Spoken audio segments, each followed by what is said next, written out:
Good morning guys! So, hindi ako nag-vlog kanina dahil sa... Actually, nakalimutan ko yung camera. Dalhin, then nagmamadali kami. Kasama ko kanina si Val, mama ni Val. At, yun, nagpunta kami ng... At saka yung kapatid ni Val pala. Nagpunta kami doon sa DFA. Nakaschedule kasi kami today. And, kaya... Teka lang, ay naayos ko. Kaya, hindi ko nadala yung baka din sitahin ako doon. Kaya, okay na lang din na hindi ko nadala yung camera. And then, pumunta kami ng SNR kanina. At ano ba? Kumain kami doon. Tapos, bumili. Ngayon, ito nga, meron pa akong tira na pizza. Saka bumili kami ng ito hindi ko alam, to natikman ko, parang Yakult, yung niya, pero malaki. Actually, si Bonong may gusto nito. So, kumuha na ako ng 3. And then, bumili ako ng cowhead. Ayan. Siopaw, sa 7-Eleven. Yun. Tapos, ngayon, kakarating lang namin. Actually, kanina pa. Mga 30 minutes ago. And then, after nun, naglinis na ako ng aquarium. Ayan, naglinis ko. Parang natipuhan ko lang maglinis dahil nga nakikita ko may poops na yung mga isda lumilitaw na. So, nanggigigil ako kaya gusto ko silang kunin. So, anyway, ayun. Mag-e-edit na ako ngayon. At, yun. Balik ako kayo mamaya. So, guys, na-receive ko na yung aking Swarovski. So, maganda siya. And, ito. Papakita ko sa inyo. Yung, necklace niya. Ayan. Ewan ko nakikita niyo, ayan, Swarovski. May kasama na siyang pendant. Ayan. So, ayan guys, nagpa-plancha ako. Nagpalit lang ako ng damit at ngayon nagpa-plancha ako ng hair.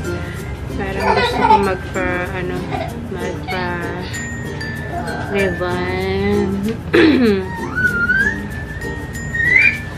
Pwede ko siya magpa-revan. Gusto ko magpahaba ngayon ng hair. Na-inspired ako dun sa ka-office mate ko. Sobrang haba ng hair niya, pero parang nakakatuwa. Maganda naman yung hair niya.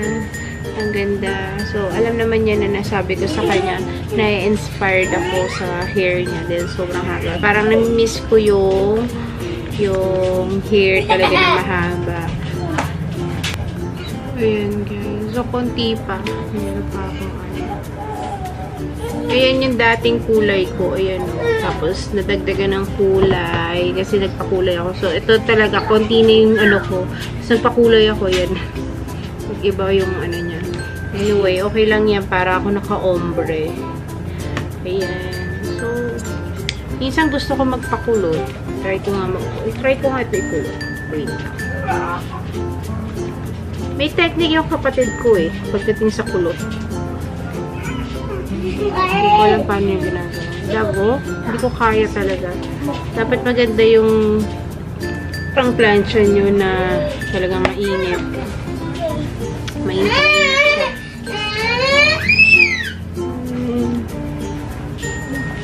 So guys, nalimutan ko pala sabihin sa'yo, bago kayo mag-flat iron, at maglagay muna kayo ng Vitress. Ayan, Vitress.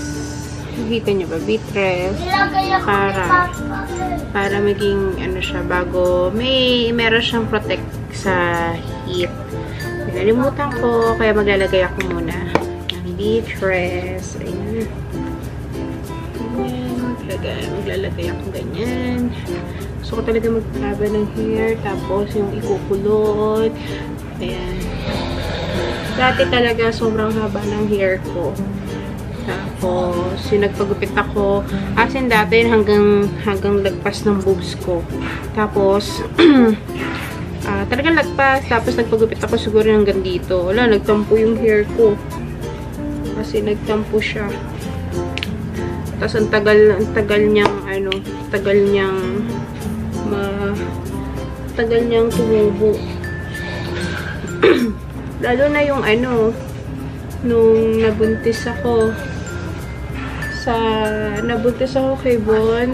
So, bawal magpakulay ng hair, bawal magpariban, bawal lahat. So, ang tsaka ko talaga dati. Then, nung kay Venice na, so, nanganak na ako kay Von. Siguro mga ilang months, nabuntis ulit ako kay Venice. Before noon, siguro, ginawa ko, after ko manganak kay Von, siguro a couple of months, nagpa-ayos na ako ng hair, nagpa-reband na ako, nagpakulay ako ng hair. Yung typical na hindi na ako nagbe-breastfeed. So, para hindi nila Tapos, yung nagpaganda na ako, nag-ayos na ako, sabay nabuntis naman ako kay Venice. Ayan, okay lang kasi nakapag-reband na ako, okay na. So, ayun, hindi na ako masyadong tsaka nung time na yung kay Venice. Ayan. So, anyway, kapag magka-flat iron kayo, maglagay kayo ng Vitress. Vitress talaga. Maganda ang Vitress. Yun ang ginagamit ko. Dalawa ginagamit ko. Ito. At saka yung isa, yung parang cream. Yan. Maganda siya sa hair. Kasi maganda talaga siya. Yan. Shiny pa. Yan. Ang ganda-ganda niya. Ayan. Bongga. So, guys, ito na yung ko. Parang ganito lang gusto ko ng hairstyle. So, pinapanood ko yung yung nag-i-edit kasi ako ngayon. So my lipstick is from Sugar Tint. Maganda tong Sugar Tint talaga. Pink Sugar. Ayan, Pink Sugar. Maganda talaga siya sa lips. Ito yun. So, tapos yung cheeks ko is from so guys, ito lang yung kinalabasan ng aking inayos na hair. Parang gusto ko lang na lang siya. Yan, parang i-clip lang siya. Pero baka mamaya tatanggalin ko na naman siya kasi may mga baby hair ako nahuhulog. So anyway, napansin nyo red lips ko. Yan, ginamit ko is yung Pink Sugar. Ayan. Sobrang ganda talaga niya sa ano siya, matte. Ang ganda niya talaga. Ayan siya. Ayan. Maganda siya. And then, ginamit kong foundation is Careline. Ito yung usually ginagamit ko. Yung binigay ng kapatid ko is L'Oreal. Pero, ang ginamit ko ngayon is Careline. Ayan, Careline. And then, yung cheeks ko is from Bella. Yun yung ginamit ko. So, konti lang nilagay ko. Ayan. Tapos, eyeliner ko. Nabili ko lang siya. Tinest ko lang siya. So, wala siyang pangalan. Na-curious ako kasi gel daw yung pinaka niya. So, feeling ko parang ordinary lang. Ayun. So, yeah, yun lang muna ang aking makeup. Tapos, usually ginagamit ko na pang eyelashes is yung NB by For You. Hindi na nakita kasi nag-ano na siya. So, bala ko pala maglagay ng bumili ng parang stante. Kasi nilalagay ko lang siya dito sa pouch. So, ayun. Mga brushes, ilalagay ko siya ganun. Yung ginagamit ko sa kilay ko is from Nichido. Ayan, yung eyeshadow. Minsan, Nichido rin. Ayan. Yan po naman. Pag naisipan ko siya, naisipan kong mag-makeup. Ayan, umuupo ako talaga. Tapos talagang nag-aayos ako. Ayan. So, ito yung Swarovski na binigay sa akin. So, ayaw siya magpa-mention ng name. And, ayan, binigay niyo sa akin. Thank you so much, guys. Kung gusto niyo, yung ginagamit ko palang, ano to, ginagamit kong foundation, yung powder talaga. Itong, ano, Maybelline New York, yung, for the shade of natural, ito.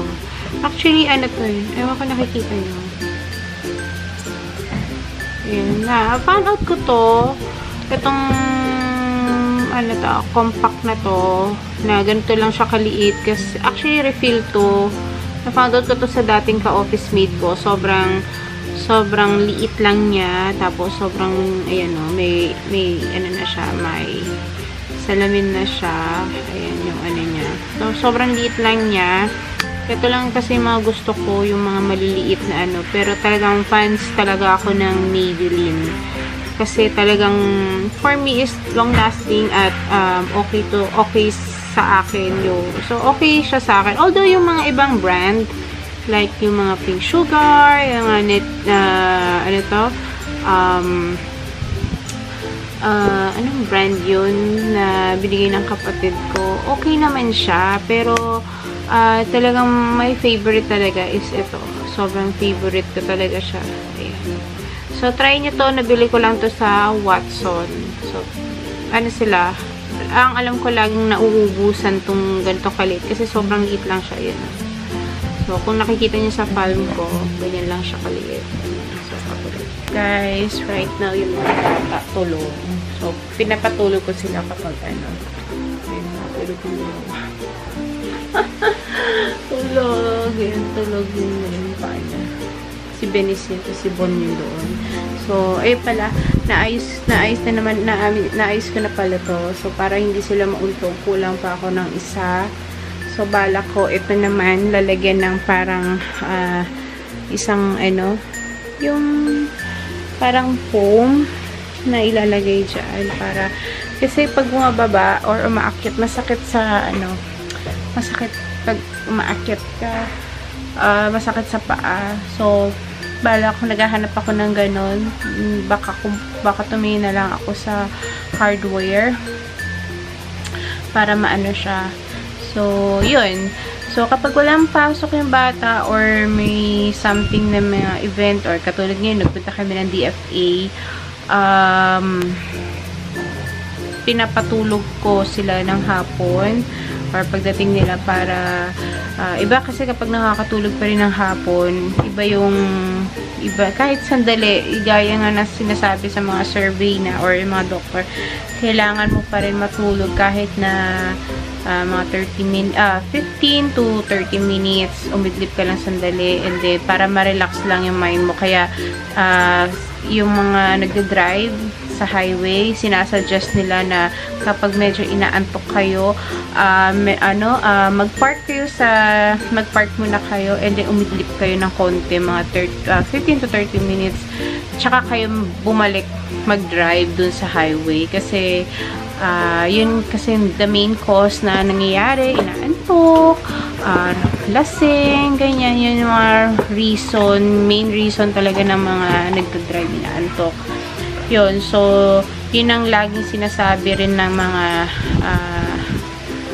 actually, narinig ko lang yung sa balita or nabasa ko na kailangan matulog o umidlip nga lang sandali doon. And oh, by the way pala, sabi ng mom ko, kung may mga car kayo, before nyo start nyo na yung engine, kung mag-aircon kayo, fan muna bago, so couple of seconds siguro, tsaka nyo i-on yung pinakalamig niya, yung cool niya, kasi parang nagkakaroon siya ng nakakasama daw yun sa health natin, yung automatic aircon agad. So, parang may sinasabi silang term doon na parang nakakasama.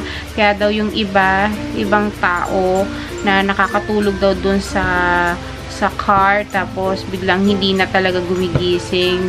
Dahil yung sa, sabi nila dahil doon daw sa aircon na, kasi kailangan parang ano nyo muna, yung May tawag sila eh. Nalimutan ko talaga tawag nun. So, siguro i-comment down below nyo na lang kung ano yung tinutukoy ko. At parang ano nyo muna,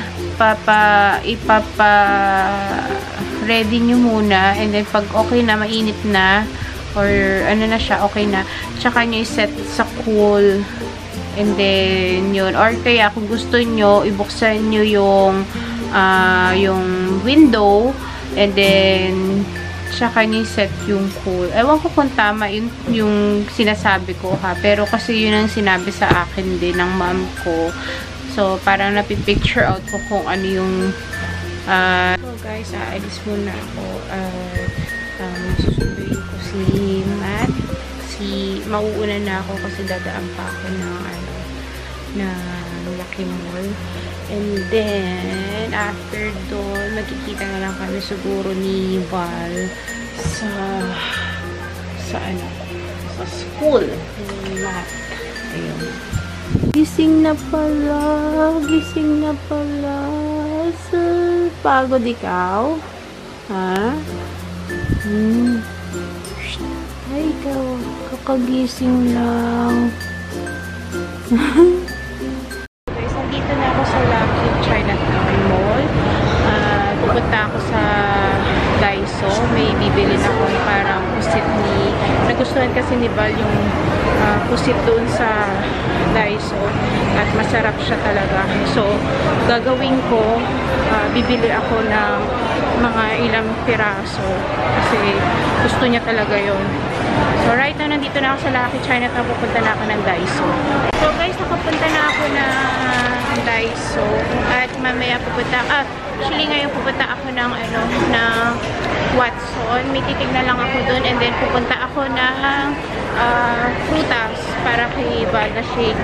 Finally home! At bumuli ako sa bread talk para mga baon ng mga bata. And then, pumunta nga ako ng Daiso. And, bumili pala ako ng pang-giveaways ninyo, guys. So, magpo-400 na tayo subscriber.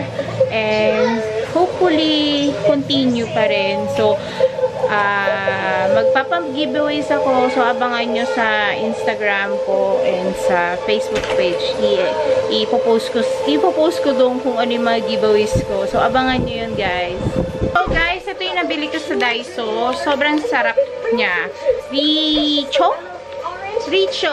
Pag tinignan mo, wala siyang spiciness. Pero, pag kinain mo, sobrang anghang pala niya. So, wala siya, as in talagang wala siya nakalagay. Sweet flavor lang siya.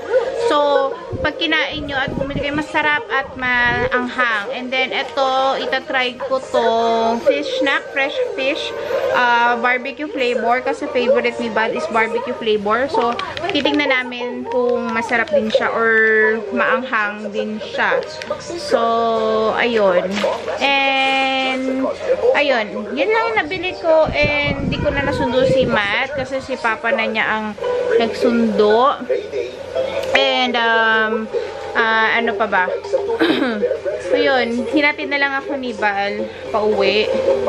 Tapos, ayaw niya ako. Ewan ko. Yan lang ang maganda kay Val. Minsan, pag talagang hindi talaga pwede, hindi niya talaga ako masusundo. Pero, kapag free time talaga siya, lagi niya talaga ako sinusundo. Ever since na mag-boyfriend-girlfriend talaga kami, talagang hatid-sundo niya ako. Up to now, ngayon. So, feeling, yan yung maganda sa relationship eh. Mag-asawa na kayo. Yung feeling mag-boyfriend-girlfriend pa rin kayo. Yung feeling, typical na parang naglalandian kayo. Yung malandi kayo sa isa't isa. Yung ganun. Sorry for my term pero kung sino yung nakakagets ng ganun. Yung landi na parang yung nagkikilitihan kayo. Yung typical na parang nag-holding hands kayo while walking. Yung typical na parang naglolokohan kayo. Yun yung term para sa akin is malandi. So, ayun. So, ganun kami ni Val. Kaya yung iba nakikita kami na lagi kami magkasama, nag-holding hands kami, lagi daw kami sweet, ganun. Of course, meron din kami mga couple problem talaga. Pero, minsan nakakapuno, yun nga guys, gaya ng sabi ko sa inyo, medyo nakakapuno, pero kailangan yung i-divert yun at tanggalin yung mga nega-nega, kailangan positive lang tayo talaga. And, ayun, kailangan maging sweetness overload pa rin kayo mag-asawa. Hindi mawawala yun mga dating mag boyfriend girlfriend kayo, i-adapt nyo pa rin sa mag-asawa kayo para magstay strong pa rin yung relationship nyo. At of course, ang pinaka-importante talaga is yung tiwala ninyo sa isa't isa. Huwag kayo maglilihim sa isa't isa. Depende sa sitwasyon. Kanwari, may birthday, o di kailangan nyo maglihim, o mga ganun, meron kayong mga gifts sa kanya, kailangan maglihim. Pero yung mga typical na kailangan na hindi ilihim para lang para baka mag-cause kayo ng away, wag na. So, better na maging open kayo sa asawa nyo. So, yun ang mga payo ko. Ano pa ba? So, hindi lang naman itong mga payo ko pa. So, siguro meron pang iba pa na siguro sa stage pa lang kami ng yung medyo tapos na kami sa adjustment. Yung parang hindi naman adjustment, yung couple adjustment nung unang-una yan. Tapos na kami siguro dyan. So ngayon, medyo nag-a-adjust pa rin kami, pero yung dati kasi pag may away, parang naasar ka sa kanya, parang ngayon pag naasar ka, bahala ka dyan. Hindi ka na ganun na lang. Yung parang, pasok dito, labas yun na lang doon. So, ayun, ganun. Tutor si Bon. At medyo naasar na siya kay Bon. Ako tapos na. Oh? Kita ka. So, guys, nag-tutor kami dahil sa hindi sila pumasok kanina. Dahil sa nasa DFA kami. 7+7. At kami yung nag-aayos at nag-tutor. Ayan. Gusto ko spelling lumber. Huh? I want spelling lumber. Ilan? So, ina-advance na namin si Venice ng 7? multiplication. 24 kagad. So, guys, susubukan namin ni Val ang ito. Kapeng barako. By Soap Fairy. Good for the skin. Kapeng barako. So, update namin kayo kung kung kapeng barako ba talaga siya. Mama, di ba bigay yan sa akin ni Ate Candy? Opo. So, guys, tapos na mag-shower, and right now, tinutulungan ko na Venice. Ayos. Kasi, nagpalit ako ng bedsheet. Kaya, tinutulungan niya ako. Good job, Shobe! Good job!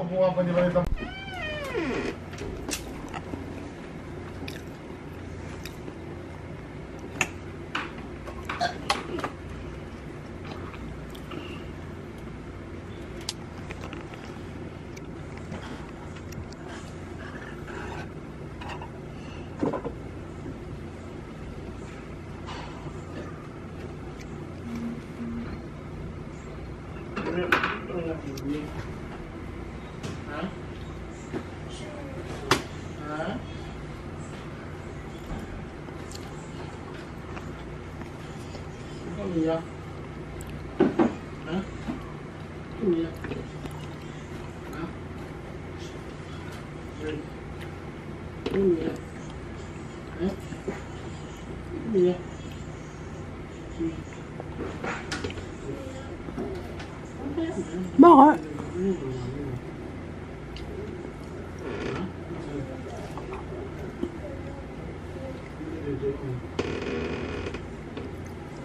Tutor ka? Tutor? Ha? Hindi ka sa tutor? Ha? Ha? Hindi ka na sa tutor? Hindi ka na sa tutor? Hindi yung answer yan. Ay, kaya nyo lang mabisa yung map yung addition. Hindi malamig na.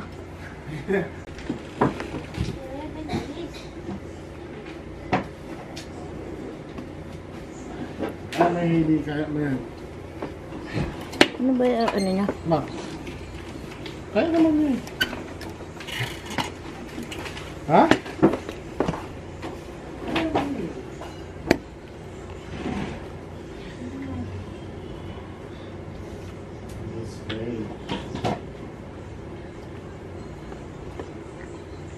Hindi na kayo. Ikaw.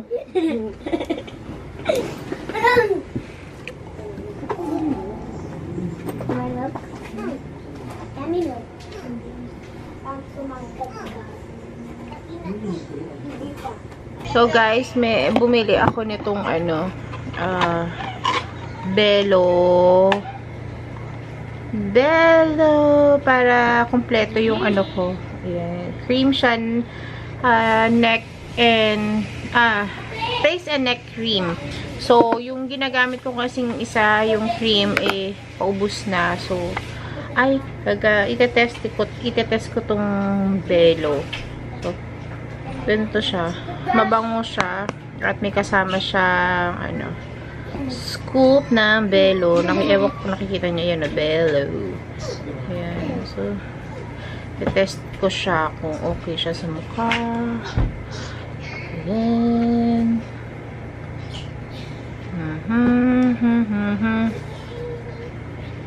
Nandiyan na naman yung mga ko, alagad.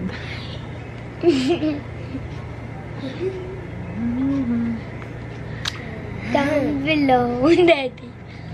Down below, Daddy. Down below, Daddy. Yan. Then,